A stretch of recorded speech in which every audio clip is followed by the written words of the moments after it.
Okay, my friends, I figured this is probably one of the only times I have the opportunity to actually videotape what is going on in the whole process. At least for me, this is how I'm preparing the prickly pear and taking care of it and turning it into syrup. Now, I'm sure there's other ways that you guys can do it.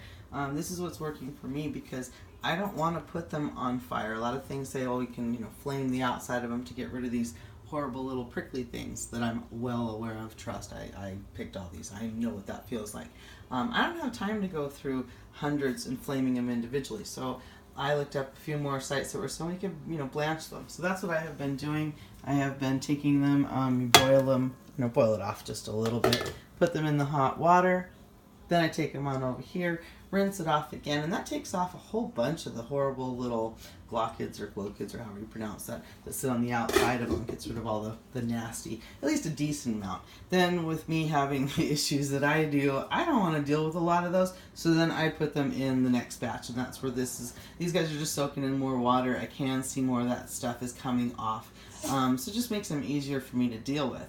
From this point, I put on plastic gloves and I start squeezing them, take them individually, and again, I've seen different things where you can cut them open, but I have tons of them and I'm making syrup. I want liquid, so I'm not really worried about what I'm doing to them. The inside of these have seeds that you can't eat. They're nasty. I don't know how long you'd have to cook those to make them edible. I don't know why you'd bother.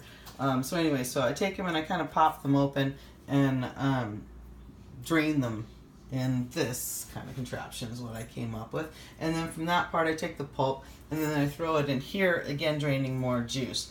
The seeds and stuff I start collecting because it becomes a lot of it. I wind up taking again and straining down some more. Now this over here, I take back out and put out into the yard. All the extra pulp, all the extra seeds. So then that way it goes back out to the animals. I'm sure they're excited that I'm doing this because I have harvested a crazy amount that the animals would not have normally gotten.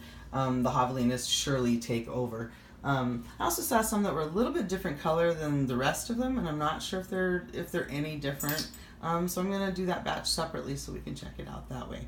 I have such a large amount that I'm working with that this time I told everybody, all my friends on Facebook, if you know me well enough, come and get some syrup, because this is an unusual amount to have. My grand total this season was a little over 800 prickly pears, so yeah, I've got some extra syrup, and I think everyone should try it and check it out. To me, it tastes like a combination of, I don't know, strawberry, raspberry, watermelon had a baby. It's wonderful. And you get this crazy pink stuff all over. As you can tell, my kitchen's white. Usually when I'm done doing this, it looks like some kind of, I don't know, neon crime scene is what actually happens. So I have to clean. But it doesn't stain is what I found out, which is pretty awesome.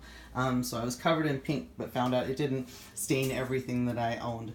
Didn't have to repaint. Now for me, I am taking all my liquid and I'm adding just sugar.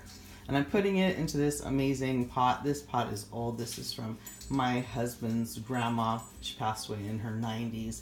This is something that I cherish. So when I cook special things in it, this is what I cook it in. So all the syrup that I have made has gone into this container. So I believe it has magic in it, so then you get magic syrup when you're all done.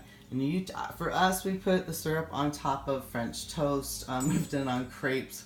Done all kinds of stuff. It is yum, on top of cream cheese and jalapeno. For those of you that know how to cook better than I do or make jellies and stuff, I'm sure you can take the syrup and do things with it. Fantastic in a margarita. You start making them, and it's like a syrup that you can mix into, say, a Crown Royal with 7-Up. I found out that was pretty magical as well. So anyways, because of how much I am making and already have some in here that just finished last night that is wonderful. Have some in the fridge already. I have a crazy amount plus the amount that I'm going to be making today. I've decided I'm just going to put it in an iced tea container that was the largest thing I could come up with, some kind of dispenser.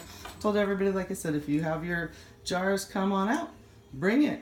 This is going to take me a little while, but like I said, I already have some that's already prepped that's in there if you want. So let me know. But like I said, you better know me. Don't be driving up here if I don't know you. This is yucky work. I'm covered in pricklies. So anyways, much love to y'all. Hope you enjoyed my prickly pear how I'm doing it video. I might do one a little bit later so you can see when I've got all the seeds, what that looks like as well. Bye.